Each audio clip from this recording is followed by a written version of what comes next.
Klientas parašė, noriu staliuko, bet ne tokio kaip iš Ikėjos. Tipo, ne iš prekybcentrio lentynos, bet kad tilptų į siaurą prieškambarį ir atrodytų jaukiai. Paklausiau daugiau ir pasirodo turi siaurą koridorių ir viskas ten arba per didelis, arba negražus. Tai sakau, gerai, padarom pagal tave.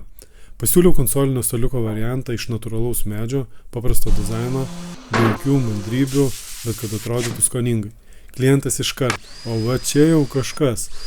Pradėjau daryti kaip visada, kruopščiai, pagal išmatavimus. Tai dabar gaminu, viskas pamažu juda, įdomu kaip reaguos, kai atvešiu. Kaip manai, ar patiks?